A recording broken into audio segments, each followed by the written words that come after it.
Setelah kepergian Raihan ke kantor, hari ini seperti biasa Eliza membersihkan rumah dibantu oleh ART yang disewa Raihan untuk menemani Eliza yang setiap hari datang dari pagi hingga Raihan kembali pulang.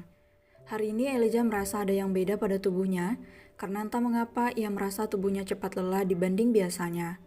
Setelah mengerjakan semua pekerjaan rumah tangga, Eliza lebih memilih merebahkan diri mengistirahatkan dirinya yang terasa lemas hingga sore hari menjelang.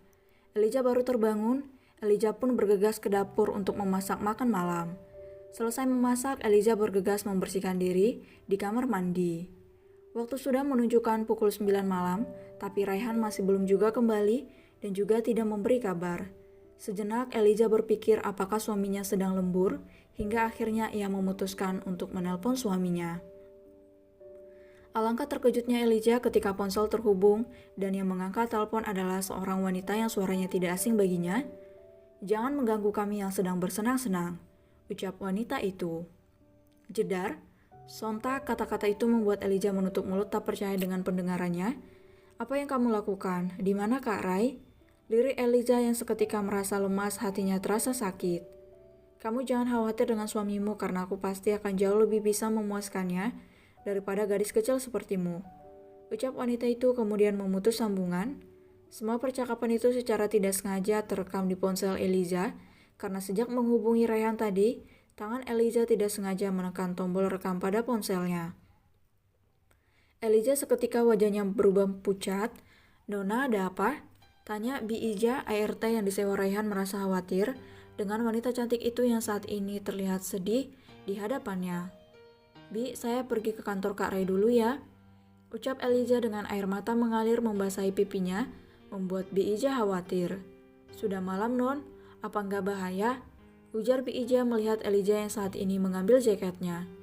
"Tidak apa-apa, Bi," ucap Eliza beranjak meninggalkan Bi Ija dan keluar rumah.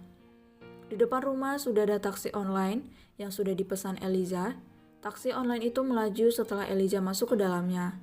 Sampai di perusahaan, Raihan yang tampak sepi, Eliza berusaha menguatkan kakinya untuk melangkah menuju lift yang mengantarkan ke lantai di mana ruangan Raihan berada. Eliza sudah berada di depan pintu ruangan Raihan. "Kak Rai," teriak Eliza. "Kak, buka pintunya," teriak Eliza lagi memukul pintu itu.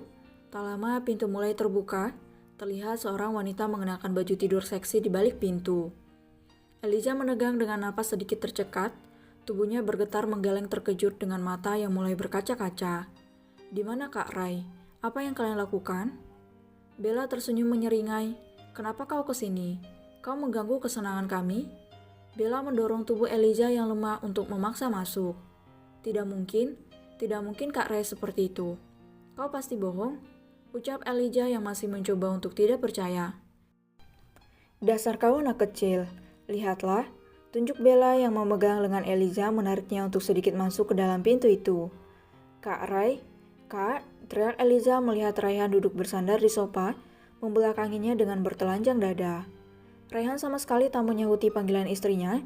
Eliza berharap ini mimpi, dia merasa dunianya runtuh seketika. Hatinya menjerit sakit. "Kenapa? Kenapa Kak Rai tega?" teriaknya. "Jawab aku Kak Rai," ucap Eliza diiringi isak tangis dan tubuhnya masih tertahan oleh Bella. "Kau sudah tahu kan kalau suamimu itu sama sekali tidak peduli denganmu? Jadi pergilah, kau sudah mengganggu kami," ucap Bella mendorong Eliza hingga ia hampir terjatuh dan menutup kembali pintu ruangan Raihan. Eliza perlahan berjalan keluar dari perusahaan Raihan dengan menahan rasa sesak yang menghimpit jantungnya. Langkah kakinya terasa berat, hatinya hancur berkeping-keping menyaksikan kejadian itu. Eliza terus berjalan tak tentu arah hingga kepalanya terasa pusing. Hampir saja ia terjatuh jika saja seseorang laki-laki tampan yang sangat menyayanginya tidak menahan tubuhnya. "Gadis kecilku, ada apa?" tanya Reja yang menahan tubuh Eliza di pelukannya. Setelah kepergian Eliza dengan taksi online, mobil Reja terlihat mendatangi rumah Eliza.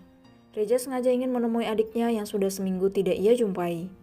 Tapi saat sampai di rumah Eliza, Bija yang merasa khawatir menceritakan kepergian Eliza dalam keadaan menangis ingin menemui suaminya di perusahaan. Reja pun menjadi cemas dan memutuskan menyusul Eliza dan akhirnya menjumpai adiknya dalam keadaan menyedihkan hampir terjatuh. "Kak, bawa Eliza dari sini.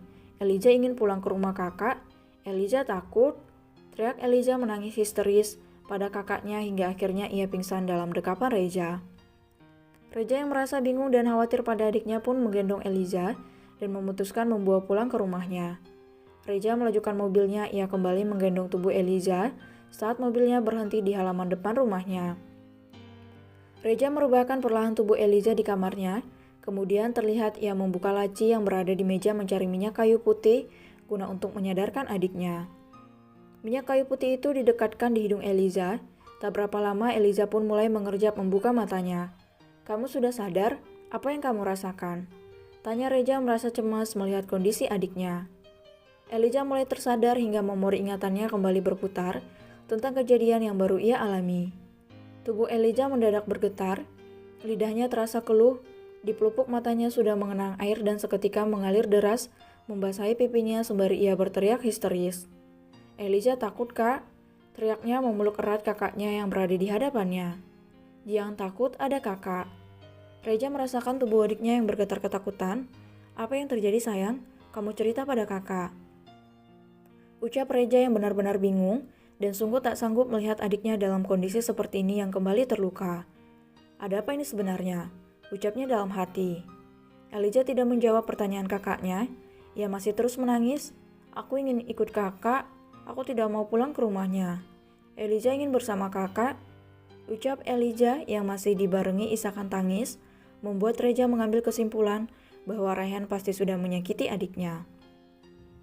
"Iya sayang, kamu ikut kakak. Kakak akan selalu ada untukmu." Reza ikut merasakan sakit melihat adiknya seperti itu.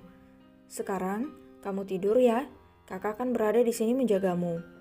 Ucap Reza kembali membaringkan Eliza dan menutupi tubuhnya dengan selimut. Reza membelai kepala adiknya lembut dengan kasih sayang, membuat Eliza yang merasa lelah sedikit demi sedikit, isakan tangisnya pun tak terdengar. Eliza merasakan belayan tangan Reza sama seperti belayan tangan mamanya. Eliza tertidur dengan keringat yang masih membasahi wajahnya, dengan igauan yang sering muncul dari bibirnya. "Eliza takut, Kak Rai kenapa tega?" Hiks, racau Eliza dalam tidurnya membuat Reza semakin penasaran dengan apa yang terjadi sebenarnya. Reza yang masih diliputi rasa penasaran akhirnya mengambil ponsel Eliza dan mencoba mencari tahu. Reza begitu terkejut ketika mendengar percakapan Eliza dan seorang wanita yang sangat ia kenali suaranya. Ia rasanya tidak percaya kenapa sahabat sekaligus adik iparnya bisa menyakiti adiknya. "Sid," umpat Reza merasa geram, tangannya sudah mengepal, ia butuh penjelasan Raihan. "Apa yang telah kalian lakukan pada adikku?" Amarah Reza sudah mulai berkobar, rasanya ia ingin segera menemui keduanya dan memberi pelajaran, tapi ia berusaha menahan karena tidak tega melihat kondisi adiknya yang menyedihkan.